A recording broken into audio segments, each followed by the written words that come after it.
Iretemi, kumani koja mi ọ̀rọ̀ mi lọ́wọ́ Olúwa. Let's talk about the roles of local governments.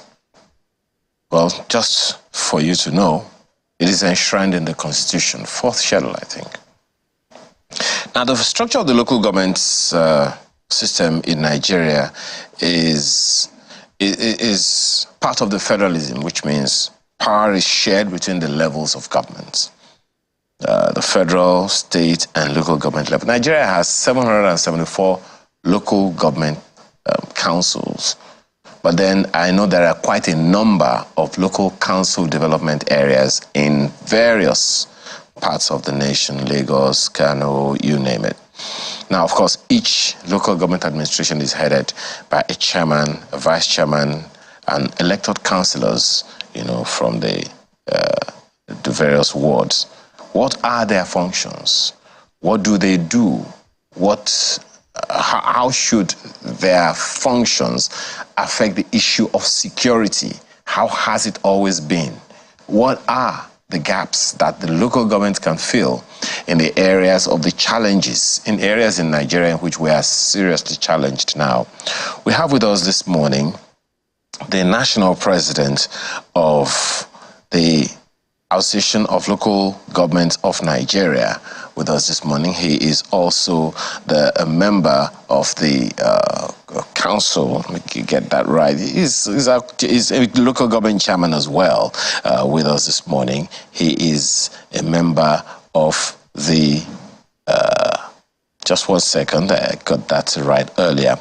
You know, he's chairman of ALGON. He's chairman of ALGON in Lagos State as well. He is also a board member, Commonwealth of Local Governments. He is executive member, United Cities and LGs of Africa. He's chairman, Conference 57. He's chairman also of Bariga Local Council.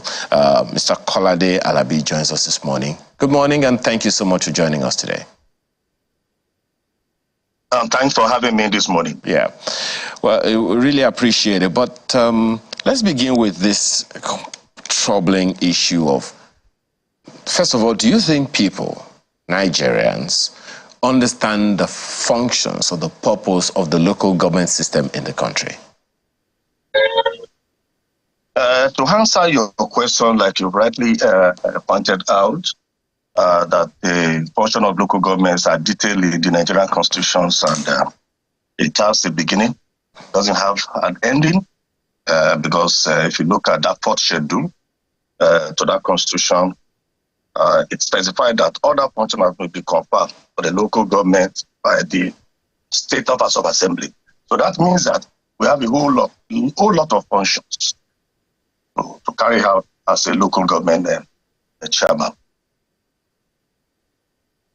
Okay, go ahead. No, the question I'm asking is, do you think people, Nigerians, understand the functions of the local government administration in Lagos, in Nigeria? It is yes and no. To some, they understand the function, but to others, they don't understand the function. And why it is so is that the local government are not treated as state actors. So a lot of people didn't even know the functions of local government until they pick the constitution to read the functions of local government. So what we need to do is to begin, like we have started to engage and ask for the autonomy of local government, so that when the local government are autonomous, a lot of people will be aware of the functions and all the things that are begging and yearning for the attention of local government that will be delivered to the people of various states.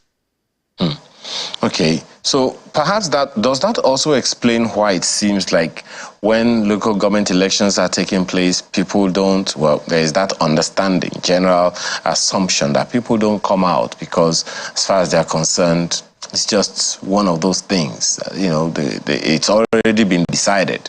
And so people don't seem to come out, even from INEC records. The truth of this is that there are general apathy to elections in Nigeria. Not only local government elections. You have seen state elections, you have seen federal elections that people will not even troop out. So there are apathy. to elections. So it is not only restricted to local government elections. Okay.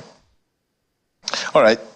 Let's talk to some of these functions that we talked about. There are those security agencies, security consultants, security experts all over the nation. From time to time, when we engage them, tell us that this whole issue of insecurity is exacerbated mainly, well, maybe mainly or partly, you may or may not agree, to the fact that local government administrations are not allowed by the state governments across the nation to function optimally, because they also believe that local governments have their own security councils as well, and that if they were allowed to function and are funded as they should be funded, that the security issues that are arising from time to time will not be as serious as they are now. What's your comment? What's your response to that? Yeah, but you see, what you have done, your question has two and three issues that you have raised. You have raised the issue of security, you have raised the issue of funding, and you have also raised the issue of not allowing the local government to handle security. I know it will be very difficult for me to navigate out of this, but let me just say this. I'll start from the security aspect of it. The security aspect of it is this. Local government are the only government that I think, that I know, that can tackle security challenges that we are faced with in this country. And there's no security challenge that we face or any crime that emanates in anywhere that does not emanate from the grassroots. So if you have a local government at the grassroots, and it should be the only person that can handle that and escalate that. Now, the president, in his wisdom, in his last meeting with the governor, has just given a nod for state police. And that is the way to go. We at our own level, we've been clamoring for this in the last 2 years. We went to the National Assembly, we submitted our position paper that we need community policing. But what they have given us now is state policing. But we should need to go down, to trickle it down to community policing. And that's what we solve the security challenges that we are faced with in this country. So what I mean in essence is we have to change our approach from top-down approach to bottom-up approach. So you can solve the problem from bottom to top. You can't solve the security challenge from top down. It can only be done from bottom up. And that's the way to go.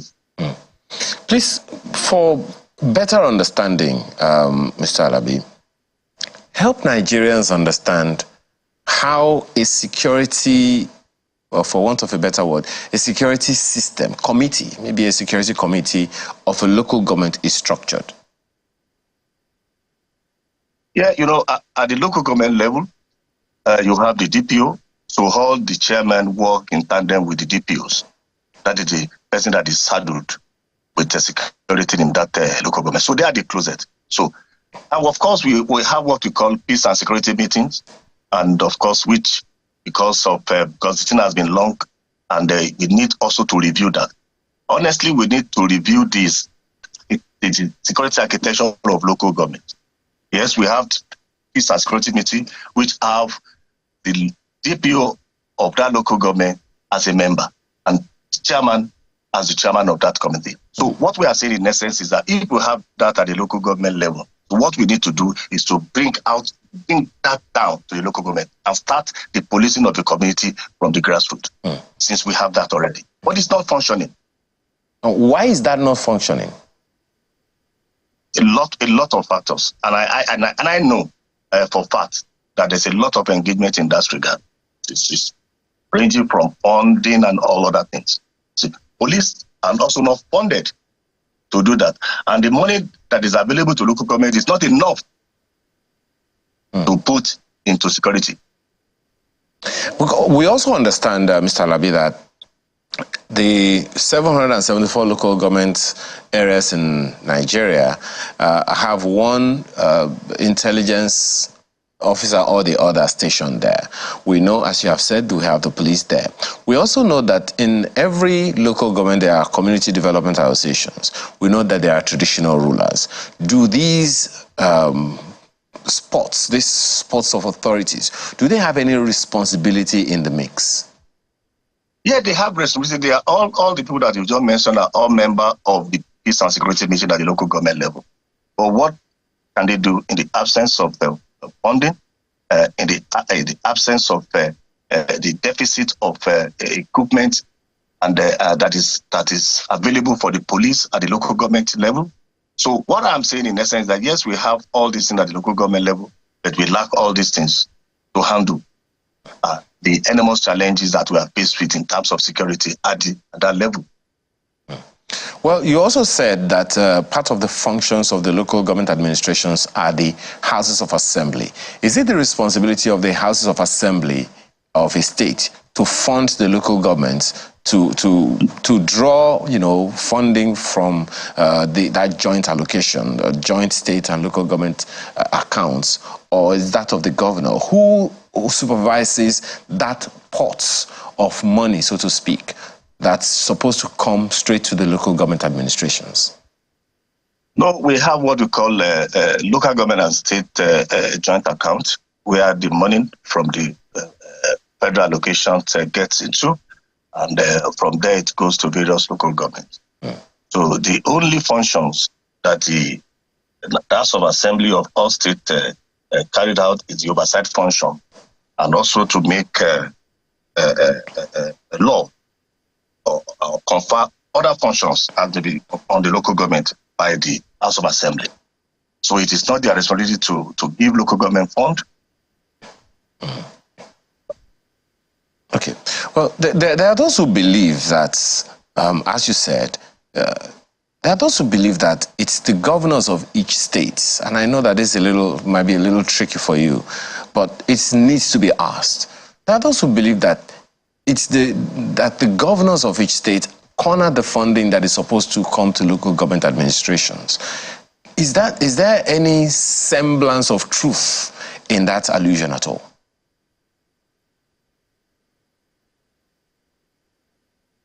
And I'll start from Lagos. Right from the time the present president of the Federal Republic of Nigeria, who was the governor of Lagos State. It is the gauntlet that is true that all the succeeding governors in Lagos State are keyed into by not touching the local government funds. So I would say for Lagos, our funds are not being touched by the governor. And I can also speak for some other states. I can mention Delta, I mentioned Cardinal, Rufai, don't touch their fund. And maybe Jigawa and few states. So that I can say. In Lagos, and some few states, yes, our money has not been tampered with. But then so yeah, go ahead. Go ahead, please. Go ahead. Go ahead, Mr. Alabi. Yes, other states that I will not want to use your word of being cornered. So I don't understand what you meant by cornered. So I won't go by that word. Well, essentially that word is just saying that the governors do not give the monies that are supposed to go straight to the local governments to them. But you have said that in Lagos and a few other states that's not the case. And can you say that again, please? I said essentially I'm saying that there are those who believe that the state governors in a number of states do not give the monies that are supposed to go to the local governments to them. And that's why I used that term. But if the state governments, some of these state governments that you talk about, get the funding that is due to them, how come then that we still have the challenges of funding for some of their activities, some of their constitutional functions? Let me also say this to you. At the local government level, they are of the opinion money that is being given to the local government are not enough to use for all the problems that I got.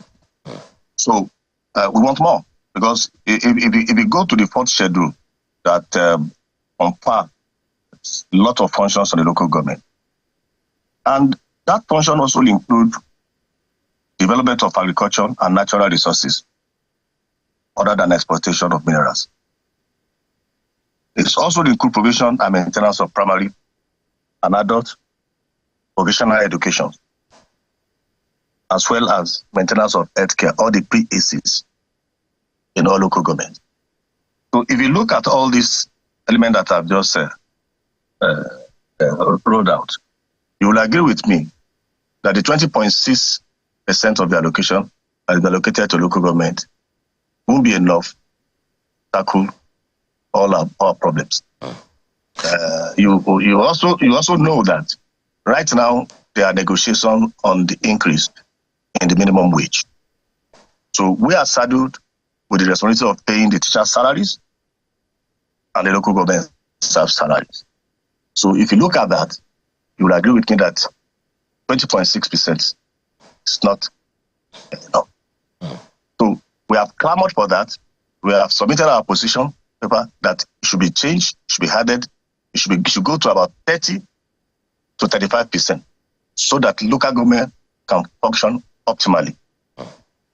But even then, I mean, the percentage is one thing. The amount of money that also comes to government, the local government, has since increased since this government came in with the removal of fuel subsidy. A lot more money is now being shared between the federal, state, and local governments. Is that of any significance? Has the local government administrations begun to feel that increase as well? Let me also say this. A lot of people read and said that, okay, there's increase in the local government, but yes, I agree with you, there's increase. And the increase are also used to cover the deficiencies that we are having. So we don't have enough funds. And when the funds are increased, and that fund will also be used judiciously to attend to all other areas that have been denied. All our inner roads are in a state of disrepair. We have a deficit of roads at the local government level. We have deficit of primary healthcare centers. So the so-called increase will not even be enough to attend to this. A lot of people, there's a public outcry that local governments are not functioning. So how can you function in the midst of scarcity of funds? You can't. So the money that is available are used for a whole lot of things, and they are deficit to cover.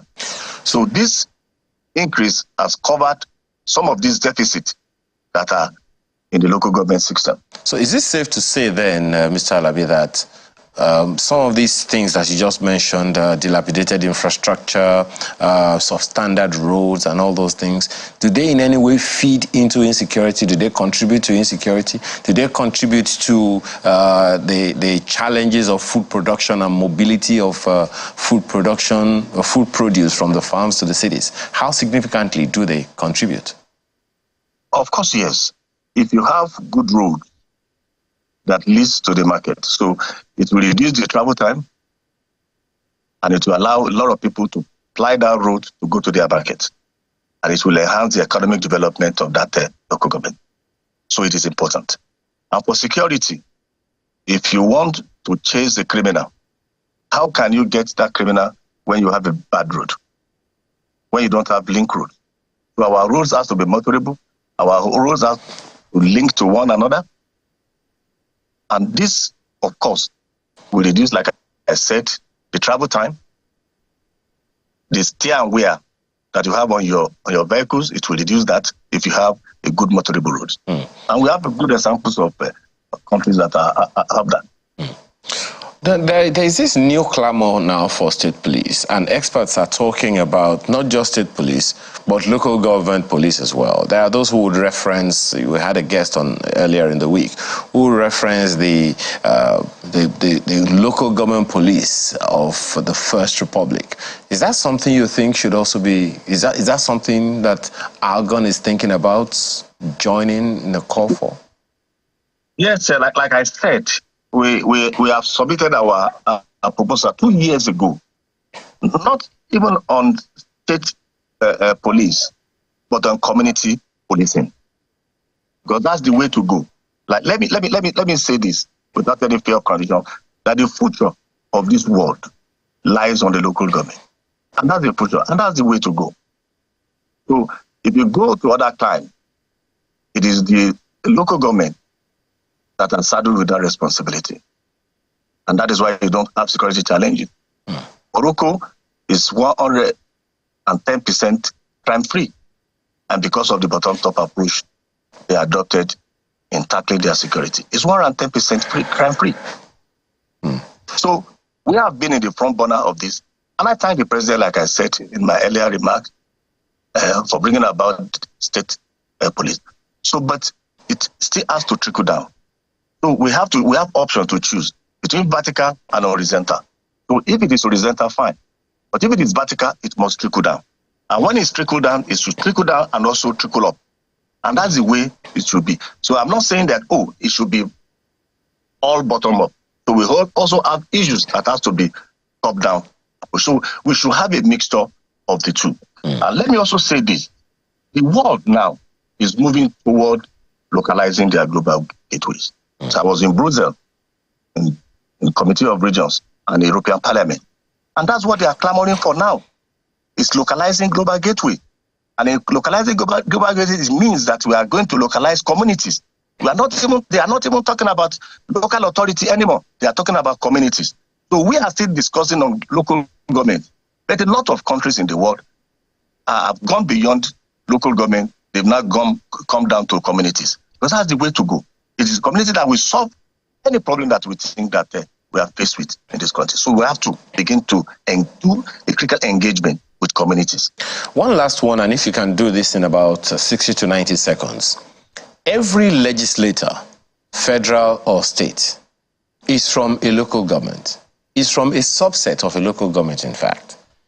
What should be the political communication with them so that they can develop the localities where they go to campaign for elections before they go to whether the State House of Assembly or even the National Assembly? I believe that the local government, the State House of Assembly, the National Assembly, we should bring ourselves together under one roof and engage and communicate together. So we are all working at cross purposes. So we have to come together, irrespective of the party that we belong to, and engage ourselves in critical thinking on how to further develop our local and state and the federal. And that's the way to go. Absolutely. We have to thank you very much this morning for being a part of our conversation today. Mr. Kolade Alabi is the chairman, national president of the National Association of Local Governments of Nigeria. Thank you again for your time and all the best at all times. You are welcome. Yeah. So the next conversation we want to have is about World Pangolin Day. Get a cup of water yourself.